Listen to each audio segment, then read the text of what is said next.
All right, welcome everybody. We're at the Kernville Chamber of Commerce Community Room in Kernville, California. I'm Paul Vandorf, the president of the local Kern River Valley Garden Group. And today we're going to have a talk with Donna Thomas from Kern talking about grants specifically with the USDA and focusing on agriculture, and also giving any other advice about how to get some support to have locally grown food available in the community, as well as any other questions that folks may have during the event. We are recording, so we will ask for questions from the audience during the talk, and we'll try to repeat those questions to make sure that everybody can hear that. Without spending a whole lot of time, Donna, I'll let you introduce yourself to the audience, but Donna Thomas, why don't you come up and let us know what great information you have today. Well, thank you, Paul. I'm with several different groups. I volunteer mostly. I'm a director on the Eastern Kern County Resource Conservation District, which covers Indian Wells Valley area and Fremont Valley area. I'm also a council member on the Desert Mountain Resource Conservation and Development Council, and that covers a larger area, Inyo County, Mono County, Kern, portion of Los Angeles County, and most of San Bernardino County. So that covers a very large area, and that is a 501c3 group. I'm also a member of the local garden club over in the Ridgecrest and Inyo Kern area called the Oasis Garden Club of Indian Wells Valley. So those are my main affiliations. So today I'm talking to you about funding, grants, loan programs, assistance available for food facility promotions, farmers markets, loans and grants, community development, rural cooperatives, and micro-entrepreneur programs. The first handout I gave you there is from the Desert Mountain RC&D. The office is in Ridgecrest, and Justin O'Neill is the project coordinator. So Justin put together a little list of some of the various grant programs relating to the topic for today. And he also has his contact information there. If you turn the sheet over, on the back side, I have most of the other main contacts for assistance. As Paul said, most of the grants are from the USDA. Some are federal grants, and some are the state grants through the Rural Development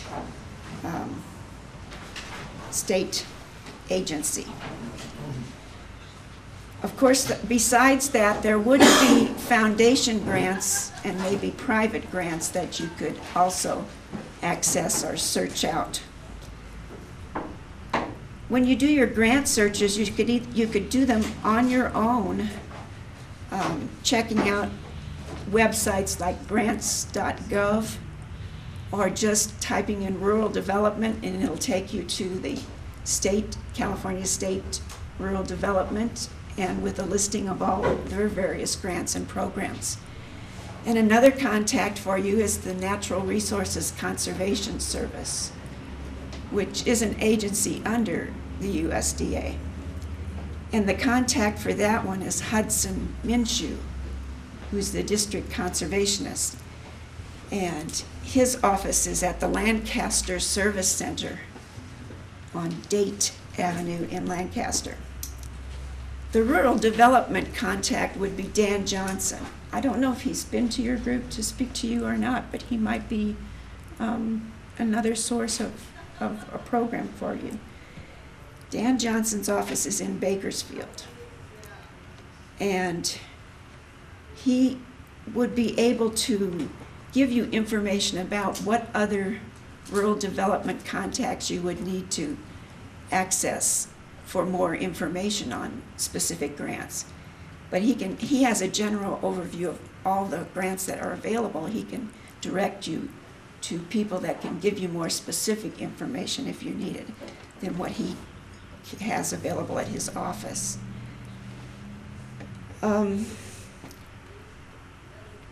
Sometimes, if you just look through some of these grants, for instance, I had a handout here for the local food promotion program grants.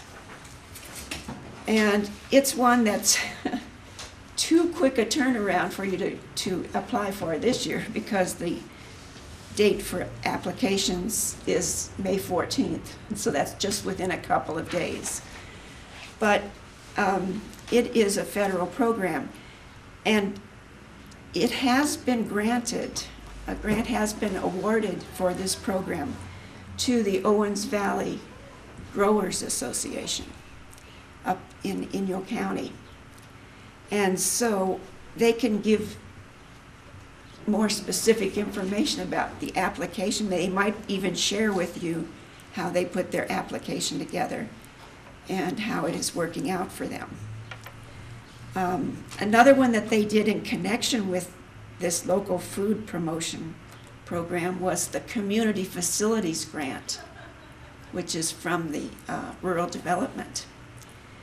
And they had an old market building up there in, I think it's in Independence. And they're going to upgrade the market facilities so that it can be a space where they can store foods, or, you know, in between their farmers markets that they have up in that area. Or also they can have like a kitchen area development where people could come in and make jams or jellies or sauces or, you know, products from the locally grown food for sale and for marketing. And they were able to get assistance also through the Annenberg Foundation, which is a private foundation. I believe the Annenberg gave two different donations, one for the LFPP, which is the local food promotion, and one for the Community Facilities Grant. So they were able to get support that way. One of the things you want to check when you're looking at the grant opportunities is check the eligibility, who can apply, check the deadlines. You want to have plenty of time to develop your proposals. Also check to see if there's any requirement for matching funds. Sometimes there is, and it has to be actual dollar amounts. In that case, you might have to see if you can find a foundation like they did up in the Owens Valley to help you to meet that match requirement.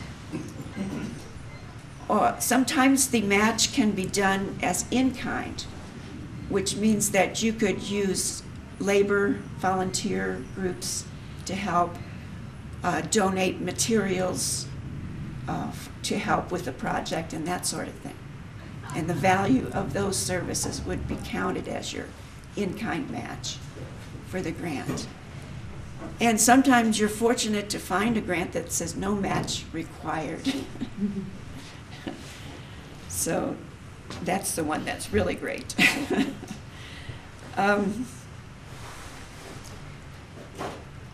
All right, then all the other things you might need to look for is that I noticed on some of these handouts that I gave you There is one that says that in order to be eligible, you need to have a DUNS number, D-U-N-S. Or perhaps you need to have a 501c3 designation. The Owens Valley Group did not have the 501c3 yet. They were set up like a cooperative group, cooperative group. So they came to the Desert Mountain RC&D, which does have the 501c3, and the RC&D was able to help do the application on their behalf. And they're also setting up a donations program for their project and soliciting donations from local folks. And since they're not a 501c3 yet, they can't handle those donations. So they're also doing a fees for services and doing their donations through the RC&D, which is a 501c3 and can give nonprofit IRS designation. Can I ask a question? Sure. Is it necessary to be a 501c3 in order to apply for some of these grants that you're discussing here? Is it necessary to be a 501c3 to apply for some of these? Some of them, it includes a 501c3. It's not strictly for 501c3. Sometimes it's county governments, local districts. Some can even be individuals or cooperative groups, things like that. So you have to read the eligibility requirements on each of the grants. Thank you. Yeah. The other thing in getting the grant, there are certain requirements for, you have to have your budget, you have to do your invoicing, you must do either quarterly reports, or sometimes there's another time period for your reporting requirements. So you have to take into consideration all of those side effects too of the grants in order to have people that can help you with that part of it. The other, besides the federal grants like the LFPP and the rural development grants, like the one we talked about there for community facilities, there are other grants for farmers market promotion programs and that sort of thing. I think I have some of those in there too. There's a farmers market promotion grant that's due May 14th. It also tells you the dollar amounts, the minimum dollars you can apply for up to maximum amounts that you can request on your applications. A new one that just came out from the rural development is a value-added producer grant. And the maximum amount is $75,000 for planning grants, $250,000 for working capital grants, and matching requirement is 50% of the total project costs. That one is due July 7th, 2015. But also, when you find the information about the grants, there's usually a contact listed there. And this new one does have the DUNS requirement, the Data Universal Number System number that you need to get. And you need to also be registered on the SAM, S-A-M, which stands for Systems for Award Management. And this process takes a little time.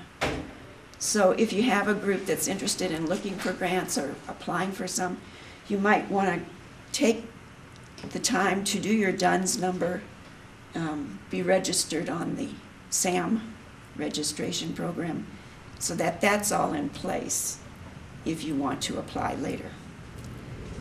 But on these grant information, it does give you a contact for assistance. And it usually names a specific person with a phone number. And it's always a good idea to call that contact person and ask a lot of questions about the grant. Tell them what you have in mind, you know, and how this grant could be used to help you out. They'll give you a lot of good information. And that's the way Dan Johnson would also, from the RD office in Bakersfield, would be able to help with that. Then if you actually wanted assistance putting the grant together, I say Justin O'Neill at the RCND, you might give him a call or go by and meet with him and talk about assistance.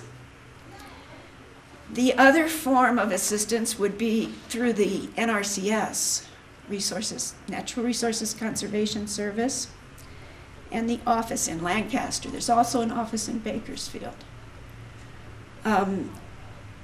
Paul had mentioned that some people might be interested in these high tunnel systems for extending your growing season. And NRCS can help with that conservation practice. You would have to sign up with them as an ag producer or an ag grower and fill out the paperwork before you could be eligible for cost share programs. This one that covers the high tunnel is called the EQIP, Environmental Quality Incentive Program. So you go to their office and sign up, and I think they have what they call a continuous sign up. For some programs, there's a specific time period that you need to come in and sign up. But for the EQIP, I think it's an ongoing process, so you could sign up at any time throughout the year. And on the cost share program, it's various sharing amounts, but I think it's probably usually about 75% would be funded through the NRCS, and then you would put up the remainder of the costs for the items or for the programs. And then you're given a certain length of time to complete the management practice, getting it set up and putting it to use. And I think I mentioned Hudson Minshew would be the contact for that type program. But I did see, as I was going through the websites last night, there are private companies that also have these high tunnels, and sometimes they're called hoop houses. And you can actually order them from these different companies, but then you would probably need to get a source of help for the money to do that, to provide those materials. And there might be some capacity building grants, micro business grants and things like that that could be able to fund that as part of a project. Okay, let's see.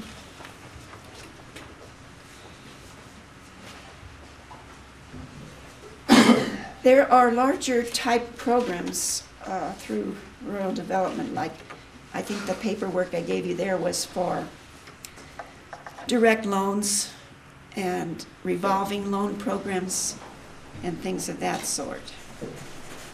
For local food systems, community gardens, food pantries, community kitchens, food banks, food hubs, I guess that's a new concept, or greenhouses or high tunnel, things like that.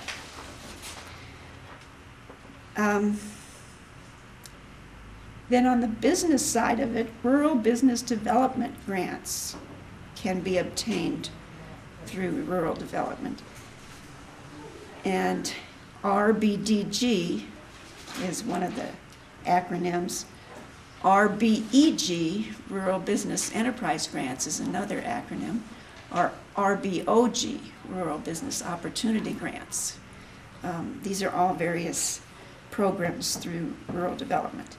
They range usually from $10,000 up to $500,000 for funding.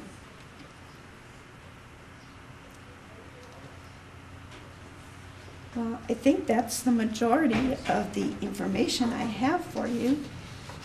If you look at some of the samples I gave you like the one-page summary on the grants. But when you go to the grants.gov website, you can actually click where it says application package and look through all the documents and all the questions they're going to be asking you when you actually put an application into them. I have a question. One of the businesses I talked to smokes meats, and they're kind of at their capacity in their current facility. And so their question was, are any of these grants something that would be applicable that they could either get a loan or a grant to allow them to get into a larger facility where they could actually do more work? Are any of these grants applicable for someone who wants to expand an existing development for a food product or marketing area? Yeah, and I think the ones I mentioned, this new one, this value added, the way I was reading that one, I think that would be one to check into. Plus, the community's facilities grant from rural development as being used up in Owens Valley. That would work probably. And I think Justin listed on his list some micro entrepreneur or micro enterprise grants, that sort of thing. Those would probably all work. But you need to check into the requirements and consider a lead time, for getting all of your information, your requirements together. And consider whether you're going to need assistance or help doing that, or whether you'll be able to do that on your own.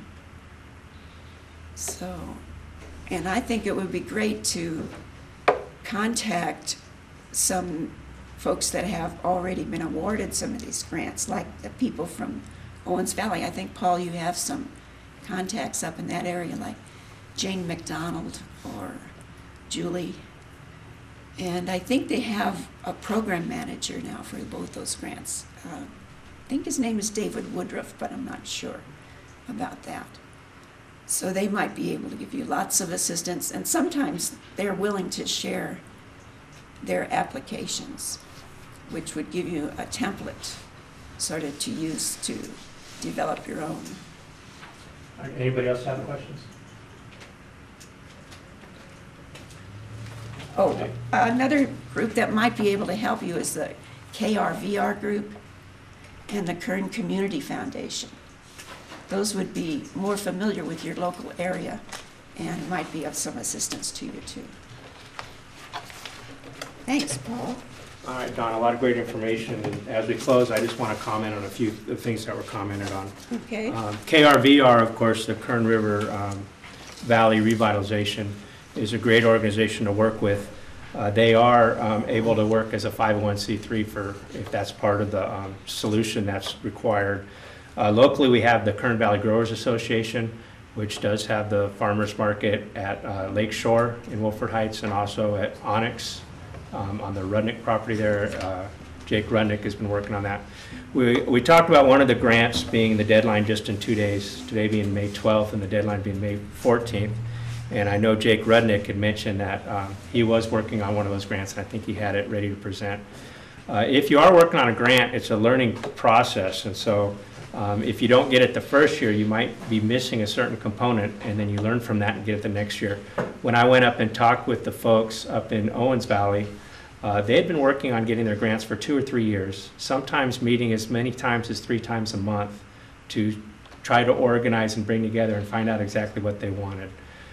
The Kern Valley Growers Association has the 2 farmers markets, and they're kind of moving east towards Ridgecrest with a plan to have a farmers market on around July 15th, starting at the Seventh-day Adventist church and school there in Ridgecrest.